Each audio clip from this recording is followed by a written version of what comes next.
नमस्ते दोस्तों, welcome back to Shiva एहसास। मेरा नाम है नेहा और मैं आप सबका तहे दिल से स्वागत करती हूँ शिवा एहसास में। सबसे पहली बात तो मेरा नाम नेहा है, स्नेहा नहीं, ठीक है? क्योंकि बहुत लोग मुझे स्नेहा दी बोलते हैं। मेरा नाम नेहा है, लेकिन अगर आप मुझे प्यार से स्नेहा बुलाते हैं मुझे कोई एतराज़ नहीं है, लेकिन मेरा नाम नेहा है, ठीक है? दूसरा अनाउंसमेंट ये है कि मेरा 1-on-1 कोचिंग ओपन है आप सबके लिए। सो 1-on-1 कोचिंग में का बहुत सारा रिक्वेस्ट आ रहा था मेरे पास, तो मैंने कभी डिसाइड नहीं किया था कि मैं 1-on-1 कोचिंग करूँगी या खोलूँगी या मैं इस लायक हूँ। लेकिन कहते ना वो एक ब्लॉकेज रहता है, मैं सोच रही थी कि मैं लायक नहीं हूँ। सो बहुतों ने रिक्वेस्ट किया है और उस रिक्वेस्ट के बेसिस पे ही मैंने 1-on-1 कोचिंग ओपन किया है। और ये बहुत ही एक छोटा सा KFC जाते हो ना, उससे ज़्यादा निकल जाता है आपका। जस्ट एन आइडिया कि इतना ही छोटा सा एक प्राइस में एक गुरु दक्षिणा एनर्जी एक्सचेंज ताकि मेंटेन रहे, उसलिए वो उतना छोटा सा ही मैंने प्राइस रखा हुआ है 1-on-1 कोचिंग का। और बहुत सारे ऑप्शंस भी अवेलेबल है। कोई क्वेरीज है प्लीज़ नीचे दिए हुए व्हाट्सएप नंबर पे कांटेक्ट करके पूछ लीजिए। आज का जो वीडियो है ना, ये वीडियो मैं डेडिकेट कर रही हूँ अपने बहुत ही एक प्यारे से सब्सक्राइबर पे। सो उन्होंने मुझसे ये पूछा था कि ये जो आप लॉ ऑफ अट्रैक्शन वगैरह के बारे में बताती है, लॉ ऑफ अट्रैक्शन तो काम नहीं करता है unless and until you are taking an action. अगर आपको कुछ चाहिए तो उसके लिए एक्शन लो, उसके लिए हार्डवर्क करो और आपको वो मिल जाएगा। लॉ ऑफ अट्रैक्शन यहाँ पे कहाँ से काम करता है? ये जो आप लिखते हो ग्रैटिट्यूड, खुद को जानना, सेल्फ लव, ये वो कहाँ से ये आ रहा है? अगर आपको एक नौकरी चाहिए उसके लिए आप हार्डवर्क करो, आपको नौकरी मिल जाएगी। तो आप सबके दिमाग में भी ऐसा कुछ सवाल आता होगा कि लॉ ऑफ अट्रैक्शन कहाँ से आ रहा है, क्या है ये लॉ ऑफ अट्रैक्शन? तो मैं ट्राई करूँगी एक छोटा सा एक्सप्लेनेशन एग्जाम्पल के थ्रू देने का। सपोज क्या इंडिया में जॉब का सिचुएशन क्या है आप सबको पता है, चाहे वो गवर्नमेंट जॉब हो चाहे वो प्राइवेट जॉब हो, कुछ भी। अब गवर्नमेंट जॉब की तैयारी ऑलमोस्ट एंटायर पॉपुलेशन में से almost 70 to 75% of the population government service की तैयारी कर रहा होता है या कहीं ना कहीं सोच रहा होता है, ठीक है? 70 to 75% of the population, entire India का पॉपुलेशन। अब मैं अगर एक नंबर भी पकड़ के चलूँ कि 1 लाख बच्चे एक पर्टिकुलर जॉब के लिए compete कर रहे हैं, चाहे वो नीट हो, डॉक्टर, चाहे वो नीट हो, JEE हो, UPSC हो, CGL हो, कुछ भी हो, एक पकड़ लेते हैं और उस जॉब के लिए, एक जॉब के लिए 1000 बच्चे compete कर रहे हैं, ठीक है? अब 1000 बच्चे compete कर रहे हैं, सीट है सिर्फ 100। अब 1 लाख बच्चे compete कर रहे हैं और सीट है सिर्फ 100। अब 1 लाख बच्चों में से 1 लाख बच्चे ही तो सीरियस बच्चे नहीं हैं, इसीलिए कहा जाता है कि हार्डवर्क करो। 1 लाख बच्चों में से एटलीस्ट 1%, 1000 बच्चे तो सीरियस है, लेकिन सीट है उस जॉब में सिर्फ 100। अब 1000 बच्चे हैं सीरियस और सीट है 100, तो फिर अगर आप कह रहे हो कि हार्डवर्क कर ले जॉब तो मिल जाएगा, तो 1000 में से तो सिर्फ 100 को जॉब मिलेगा, बाकी ने क्या हार्डवर्क नहीं किया था? अब आप कहोगे बाकी ने में भी उस 100 के बराबर हार्डवर्क नहीं किया था। हार्डवर्क कौन सही कर रहा है, कौन गलत कर रहा है, हु नोज? ये मेजरमेंट कहाँ दिया गया है कि दिन में अगर आप 12 घंटे ही पढ़ रहे हो वही हार्डवर्क है, अगर कोई 5 घंटे पढ़ रहा है वो हार्डवर्क नहीं है। Because we don't know the situation. जो 12 घंटे पढ़ रहा है मे बी उसके पास कोई जॉब नहीं है, वो घर में बैठ के इत्मीनान से पढ़ पा रहा है। और दिन में जो 5 घंटे पढ़ रहा है मे बी वो बहुत मेहनत से जॉब कर रहा है, घर संभाल रहा है, फिर उसके पास 5 घंटे बच रहे हैं और उस 5 घंटे में वो एकदम कड़ी मेहनत करके पढ़ रहा है। तो आप कैसे कह सकते हो कि जो 8 घंटे पढ़ रहा है और जो 5 घंटे पढ़ रहा है दोनों इक्वल मेहनत नहीं कर रहे हैं? लाइफ में मेहनत आप कैसे डिसाइड करोगे कि कौन ज़्यादा कर रहा है कौन कम कर रहा है? जस्ट बिकॉज एक जन के पास रिस्पॉन्सिबिलिटी का उतना भार नहीं है उसको जॉब मिलना चाहिए, और जिसके पास रिस्पॉन्सिबिलिटी का इतना भार है उसको जॉब नहीं मिलना चाहिए, आप कह रहे हो? ऐसा तो नहीं है ना? तो ऐसा बस एक एग्जाम्पल है, ऐसा हर क्षेत्र, लाइफ के हर क्षेत्र में ये एप्लीकेबल है कि आप कैसे मेजर कर रहे हो कौन क्या डिजर्व कर रहा है कौन क्या नहीं कर रहा है। लॉ ऑफ अट्रैक्शन यहीं पे काम कर रहा है, यहीं पे आ रहा है कि हम लोग माइंड में ना क्या सोच रहे हैं, क्या ऑटो पायलट में चल रहा है, हम लोग को नहीं पता होता है। और हमारे सिचुएशन में जो आ रहा है, जो हो रहा है, वो सिर्फ और सिर्फ हमारा माइंड ही अट्रैक्ट कर रहा है। जो चीज़ आपका माइंड सोच ही नहीं सकता वो चीज़ आपके लाइफ में हो जाए। अगर कोई मेरे को ऐसा एग्जाम्पल बता दे तो मैं मान लूँगी लॉ ऑफ अट्रैक्शन काम नहीं करता है। जो चीज़ आपका माइंड फैदम ही नहीं कर पाता है, मतलब आपके माइंड के लिए वो पॉसिबल ही नहीं है, वो चीज़ आपके साथ कभी हो ही नहीं सकता। तो होता वही है जो आपको लगता है कि पॉसिबल है, और आपके लिए वही होता है जो आपके माइंड को लगता है कि आपके लिए पॉसिबल है। फॉर एग्जाम्पल, मेरे लिए मुझे लगता था कि मुझे सिर्फ छोटा मोटा नौकरी करना पड़ेगा, जॉब तो अवेलेबल है ही नहीं, तो मेरा जो शिक्षा है जो है सब वेस्ट में जाएगा। टीचिंग का जॉब करूंगी कभी कभी सोचा ही नहीं था। ये मेरा थॉट था, ये मेरा विश्वास था मेरे लिए। इसीलिए बहुत सालों से 2018 से मैं ये छोटे मोटे जॉब में फंसी हुई थी, और मेरा एक ब्लॉकेज था कि नहीं मिल सकता अच्छा जॉब। फिर मैंने लॉ ऑफ अट्रैक्शन के बारे में जाना, फिर मैंने लॉ ऑफ अट्रैक्शन यूज़ किया और माइंडफुली अपने माइंड को समझाया। मैं बाहर जाके किसी को नहीं समझाई, मैं कुछ बाहरी दुनिया में कुछ नहीं किया। मैंने बस अपने माइंड को समझाया कि जॉब मेरे लायक अवेलेबल है, जॉब मेरे लायक अवेलेबल है, और मुझे वो जॉब मिलेगा, मिल भी सकता है। और तभी मेरा ये वंडरफुल सा जॉब मेरे गोद में आके गिरा, मेरे पास आया। तो अगर मैं कहूँ कि मुझसे भी ज़्यादा एजुकेटेड जो है वो बिना जॉब के घर में बैठे हैं, ऐसा मैं सैकड़ों एग्जाम्पल दे सकती हूँ। तो फिर आप क्या कहोगे, मुझे वो जॉब क्यों मिला और उसको वो जॉब क्यों नहीं मिला? वो तो मुझसे ज़्यादा हार्डवर्क किया, वो तो मुझसे ज़्यादा पढ़ा लिखा है, वो तो मुझसे ज़्यादा डिजर्विंग है, तो क्यों नहीं हुआ? अब आप कहोगे कि लक क्या है? अगर आप माइंडफुली एकदम इत्मीनान से, शिद्दत से बैठ के प्लान चॉकआउट करके अगर अपने माइंड को कुछ समझाने की कोशिश करते हो और आपका माइंड वो समझता है और वैसे ही आपका रिजल्ट निकलता है, वही तो लक है। सिमिलरली, अगर 1000 बच्चे जो सीरियस है, उस 1000 बच्चों में से अगर 100 बच्चे माइंडफुली क्रिएट कर रहे हैं कि मैं इस जॉब को डिजर्व करती हूँ, ये मेरा ही जॉब है, ये मेरे ही लायक है, जैसे जैसे लॉ ऑफ अट्रैक्शन फॉलो होता है, अगर वो माइंडफुली क्रिएट कर रहा है तो ऑब्वियसली उसके लिए ही ना वो जॉब मैनिफेस्ट होके आएगा।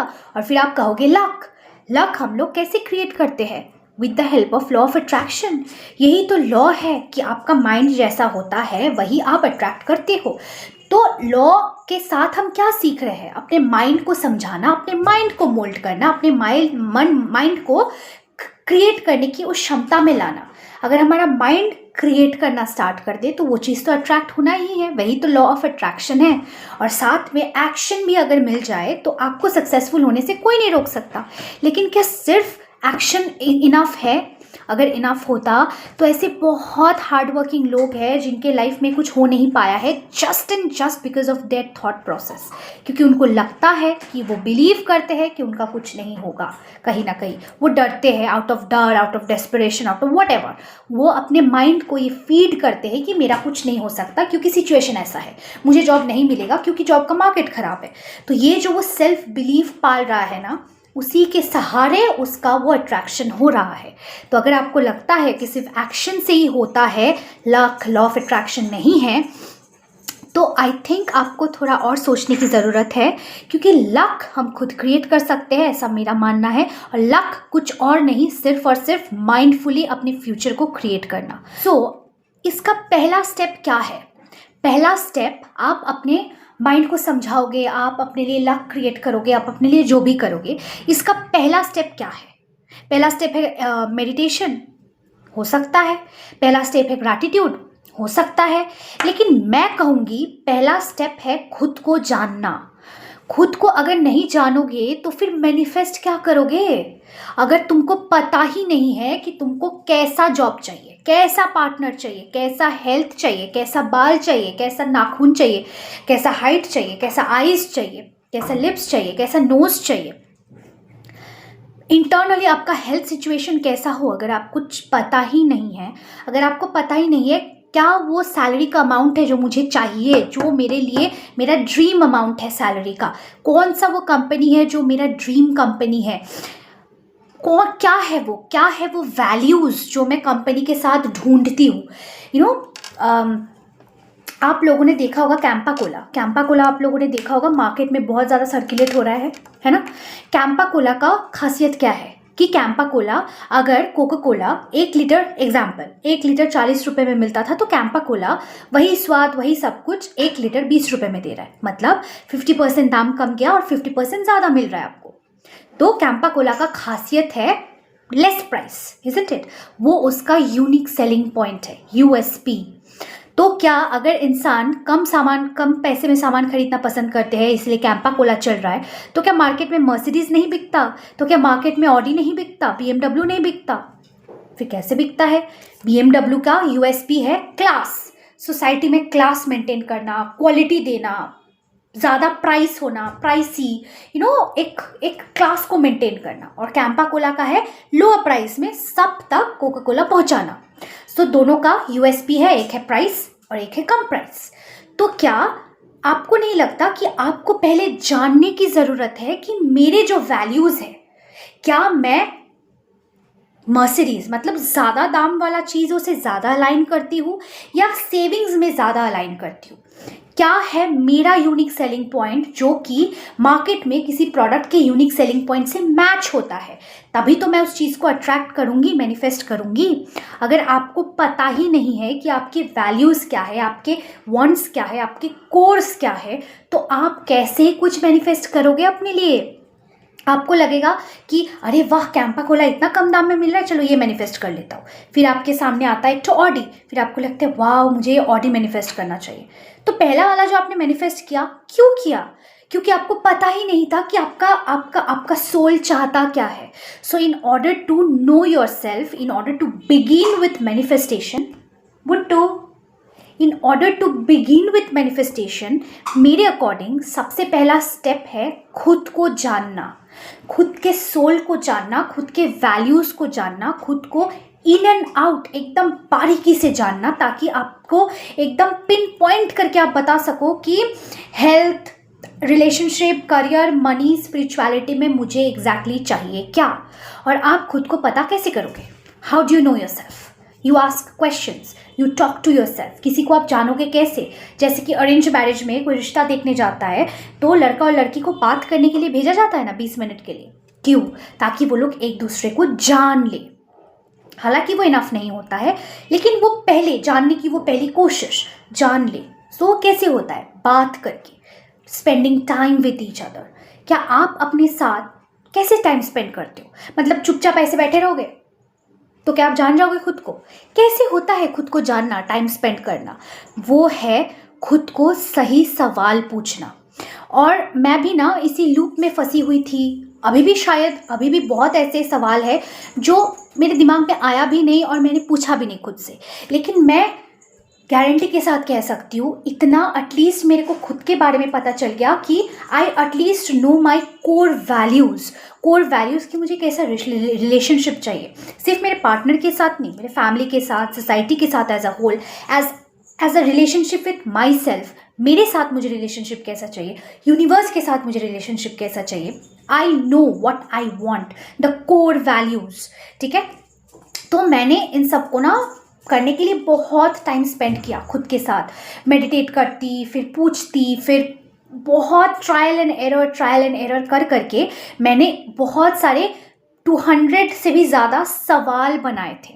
ठीक है, तो मैं ना हमेशा से डायरी लिखती हूँ। I am a very big fan of writing diaries. सिर्फ ये नहीं, मेरे पास बहुत डायरीज है और मैं बहुत ज़्यादा स्क्रिप्टिंग पे फोकस करती हूँ। I love scripting. मुझे ऐसा लगता है ना, स्क्रिप्टिंग करने से मेरा जो अंदर का है ना, सब कुछ पेपर में आके बाहर आ जाता है। That is how I express my self. कुछ लोग होते हैं ना जो पेंटिंग के थ्रू खुद को एक्सप्रेस करते हैं, डांसिंग के थ्रू एक्सप्रेस करते हैं, सॉन्ग के थ्रू एक्सप्रेस करते हैं। Similarly writing is a very good method of expressing your self. क्योंकि अगर आप कुछ लिख रहे हो, एक आंसर, हु वॉज अकबर, अगर आप लिख रहे हो ना, सोच भी रहे हो और साथ में लिख भी रहे हो, तो आपका जो पूरा फोकस है ना, हु इज़ अकबर में ही घुसा रहता है। आपका माइंड हुमायूं, औरंगजेब, शिवाजी महाराज, संभाजी पे नहीं जाता है। हु वॉज अकबर पे ही टिका रहता है, क्योंकि आपको सोचना भी पड़ रहा है, साथ में लिखना भी पड़ रहा है। That is why it's a focused thing. और आप किसी चीज़ में फोकस्ड रहते हो ना, तो उसका आउटकम 10 फोल्ड्स होके आपको मिलता है। तो इसीलिए मैं ना स्क्रिप्टिंग में बहुत ज़्यादा फोकस करती हूँ और बहुत महीनों तक ये एक्सरसाइज करते करते I came around to more than 200 questions जो ना आपके सोल को प्राइमरीली जानना बहुत ज़रूरी होता है। और वही सब मोर देन 200 क्वेश्चंस मैंने इस सोल किताब में मैंने लिखा है और एक वर्कबुक टाइप का क्रिएट किया है। दिख रहा है आपको? ऊपर क्वेश्चन है और पूरा ब्लैंक पेज है। और बहुत सारा ऐसा आपको दिखेगा अभी, बहुत सारा ऐसा एक्सरसाइजेस भी है, बहुत सारे ऐसे ड्राइंग करके एक्सरसाइजेस है जो मैंने बहुत कुछ सोच समझ के अपने डायरी से उठा के इस बुक में ना, होता है ना, अंदर से सब निकाल के यहाँ पे रख दिया है। इतने महीनों का ट्रायल एंड एरर, इतना सब कुछ सीखना जानना मैंने इस वर्कबुक में डाला है, सिर्फ और सिर्फ ताकि हम खुद को थोड़ा बेहतर जान पाए। पहला step of manifesting is to know yourself. If you do not know yourself, अब मैनिफेस्ट क्या करोगे? अगर आपको पता ही नहीं आपको चाहिए क्या, आप क्या मैनिफेस्ट करोगे? You and up manifesting something wrong. और इसीलिए होता है ना कि आप कुछ मैनिफेस्ट कर लेते हो, उसके बाद आपको लगता है कि अरे यार ये मेरे लिए था ही नहीं, फिर आप किसी और चीज़ में मैनिफेस्ट करने लगते हो, फिर आपके माइंड में वो बैकेज रह जाता है कि मैंने गलत मैनिफेस्ट किया था, मतलब मैनिफेस्टेशन काम ही नहीं करता है, मतलब ये सब बकवास है, चल छोड़ दे। फिर हम लोग मैनिफेस्टेशन छोड़ ही देते हैं फ्रस्ट्रेशन में आके, इज़न्ट इट? तो इसीलिए खुद को जानना बहुत ज़्यादा ज़रूरत है और इसीलिए मैंने ये वर्कबुक आप लोगों के लिए बनाया है। एंड ट्रस्ट मी गाइज, ऐसा वर्कबुक ना बहुत अवेलेबल है मार्केट में। मैं नहीं कह रही कि मैं पहली इंसान हूँ जिसने वर्कबुक बनाया आपके लिए, लेकिन मैं ये हलफ के साथ कह सकती हूँ कि आप किसी भी वर्कबुक को खरीदने जाओगे, पॉकेट में आपका होल होने वाला है, क्योंकि वो मिनिमम 2000 से स्टार्ट होता है, 1000 से स्टार्ट होता है, 1500 से स्टार्ट होता है। तो और होना भी चाहिए, because the amount of hard work that it takes, the amount of money that it takes to make a book होना भी चाहिए। लेकिन मेरे तरफ से ऐसा कुछ नहीं है। मैंने ना एक बहुत ही मिनिमम सा प्राइस रखा है। एंड ट्रस्ट मी गाइज, जब आप किसी KFC या फिर डोमिनोज, नहीं तो वाव मोमो कुछ भी खाने जाते हो ना, वो जो पैसा लगता है ना, उससे भी कम पैसे में आपको ये वर्कबुक मिल रहा है। एंड ट्रस्ट मी, ये इसको डिलीवर करने के लिए अगर 50 रुपीज़ लगता है, 50 रुपीज़ तक मैं खुद से दे दूँगी, और 50 रुपीज़ से ऊपर अगर 10-20 जो भी लगता है वो मैं आपसे लूँगी, लेकिन 50 रुपीज़ तक मैं खुद से दूँगी। और ये जो पेन है, ये पेन, ठीक है, ये आपको दिखेगा कि यहाँ पे फूल लगा हुआ है, चंदन वंदन लगा हुआ है। इस पेन को मैं जाके भूतनाथ ना कोलकाता में एक बहुत ही जागरूक बाबा का मंदिर है, भूतनाथ में जाके मैं बाबा के चरणों में इन सब पेन को स्पर्श करवा के लाई हूँ, ताकि इन पेन को बाबा के आशीर्वाद के साथ मैं आपको भेज पाऊँ, एक बहुत ही हाई फ्रीक्वेंसी, हाई एनर्जी के साथ मैं आपके पास भेज पाऊँ। और ये भी पेन मेरे तरफ से होगा, मैं इसका पैसा नहीं लेने वाली। और जो डिलीवरी चार्जेस वगैरह होगा ना, सब ट्रैकिंग ID वाईडी सब आपको मिल जाएगा, आपको खुद पता चल जाएगा कितना पैसा लग रहा है, क्या लग रहा है, नहीं लग रहा है, मैं ज़्यादा ले रही हूँ, क्या ले रही हूँ, नहीं ले रही हूँ, ठीक है। तो यहाँ पे फ्रॉड ये वो होने का कोई चांसेस नहीं है। मैं अर्ज करूँगी कि जो आप एक लिपस्टिक खरीदने में या फिर एक ड्रेस खरीदने में या फिर खाने में जो इन्वेस्ट करते हो, उसका 50% भी अगर आप खुद के सोल को जानने के लिए इन्वेस्ट कर दो, आपके लिए आपका law of attraction manifestation journey बहुत आसान होने वाला है।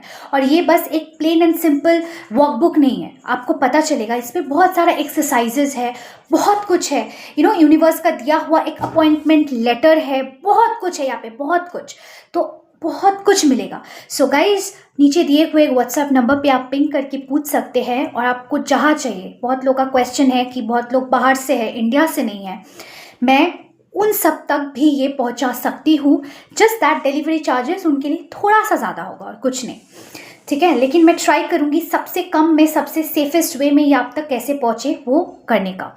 सो गाइज, अगर कोई भी क्वेरी है प्लीज़ व्हाट्सएप नंबर पे पिंग करके मुझसे पूछ लीजिए, मैं खुद पर्सनली आपको रिप्लाई करूंगी।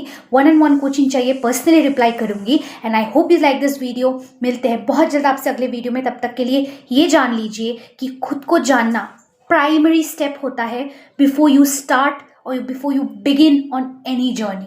खुद ही को नहीं जानोगे तो किस जर्नी पे हो यार? जहाँ जा रहे हो वही नहीं पता, कहाँ जा रहे हो तो कौन सी जर्नी पे निकलोगे? ऐसे ही निकल पड़ोगे?